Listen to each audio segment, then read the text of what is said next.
We have made it to chapter 28, and now Shoshana is telling us the story. If you recall, when they were all together, they had all gathered because Brendan had asked them to come and watch the video that he had found. And at the end of it, they were upset because Chase wasn't there, although they now believe that it was an accident with the fire extinguisher. And they found out that Chase was going to Portland Street. So they all headed there. So now we're with Shoshana. By the time I get to Portland Street, I'm walking so fast that the others are half a block behind me and running to catch up. Chase. I didn't think I could be madder at him than I already am, but this almost makes it worse. He's innocent of the attack on Joel. I saw it with my own eyes.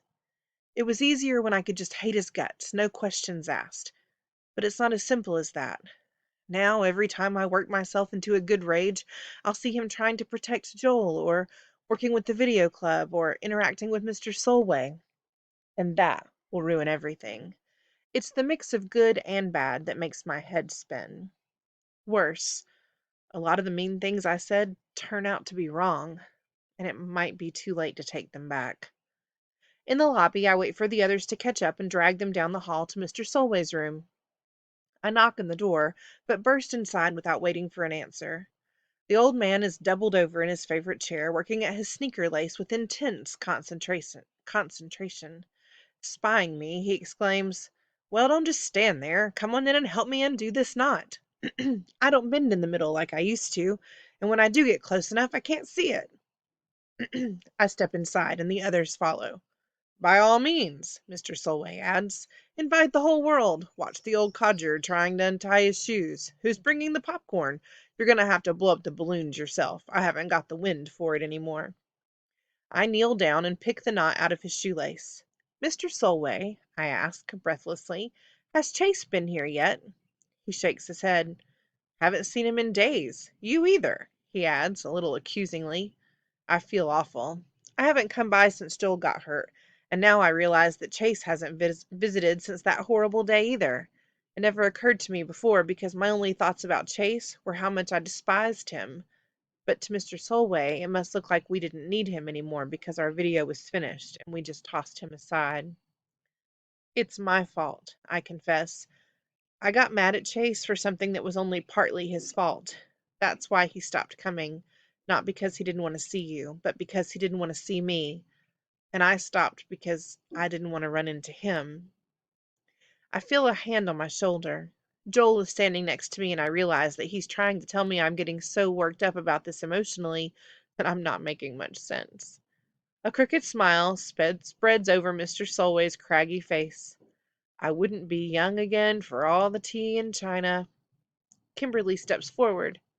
"We saw a movie about you in my school." "That was Warrior," Brendan supplies quickly. "The project Shoshana and Chase did together." There's a commotion out in the hall, loud voices and pounding footsteps. Mr. Solway frowns. "Not wheelchair roller derby again. The greatest generation. They think they own the world." I poke my head out the door in time to see Chase sprinting toward me with, of all things, a vacuum cleaner clutched in his arms. As I watch, he's yanked violently backward off his feet. He falls hard, still clinging to the appliance. Aaron is on the floor behind him, both hands on the electrical cord that brought Chase down. Bear hurdles the fallen Aaron and descends on Chase like a bird of prey, and when Chase won't give up the vacuum, Bear rains punches on his head and shoulders. I hear a cry of outrage from Kimberly, but it's not as loud as my own. The two of us rush forward and jump on Bear, trying to pull him off Chase. And it works. He scrambles back to his feet and shoves us away from him. Kimberly bounces off the wall. As we stumble together, our heads meet with a crack. I see stars. "Hey!" Little undersized Brendan comes flying at Bear, his anger lending him courage nobody ever knew he had. He begins pummeling Bear, landing blow after blow. It's insane. David versus Goliath. He isn't even making proper fists. His thumbs stick out like apple stems. Then Bear's shocked expression turns to cruel glee, and he laughs, even as Brendan continues to flail at him. Finally, he hauls off and catches his much smaller assailant with a bone-crushing uppercut to the jaw. Brendan lifts off the floor and lands 6 feet away. Amazingly, Brendan gets up, his chin bright red from the punch, and starts for Bear again.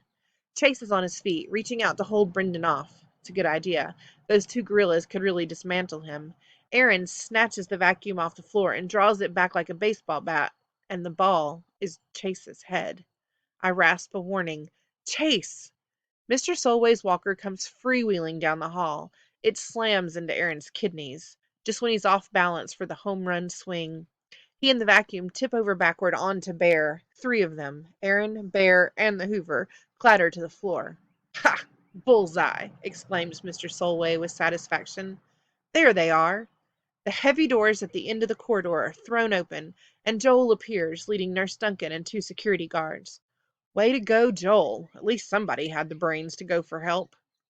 Aaron and Bear are ready to fight another round, but the arrival of security and the head nurse puts an end to the action. Brawling in the middle of court-ordered community service won't look good on their records. Bear points an accusing finger at Chase. It's his fault. Nurse Duncan is in a towering rage. What is? Residents are beginning to appear in doorways to investigate the cause of the disturbance, so the head nurse drops her voice. What is all this insanity about? In answer, Chase pulls the filter bag off the Hoover and dumps the contents onto the floor. He digs through the mound of fuzz and dirt and comes up with a star-spangled ribbon, gray with dust. Dangling off the end of it is the highest and most renowned military decoration any American soldier can earn, the Medal of Honor. Not even the contents of the vacuum bag can dull its brilliance.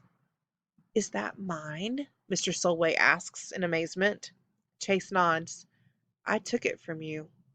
I don't remember doing it. It was before my accident. But that's no excuse. He hands it to its rightful owner and bows his head, shamefaced. It was the old you, Brendan mumbles around a rapidly swelling jaw. There's only one me. Chase says it so quietly that I can hardly hear him. Mr. Solway turns the medal over in his fingers.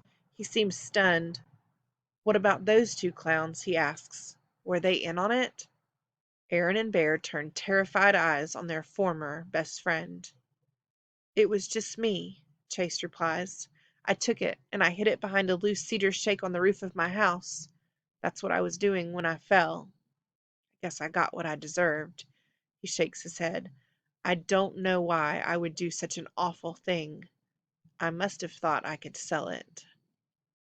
Mr. Solway looks shocked and very sad. I almost speak up for Chase, but the sight of the stolen medal strikes me mute. Good Chase, bad Chase. There's no question that we're looking at the handiwork of the worst one of all.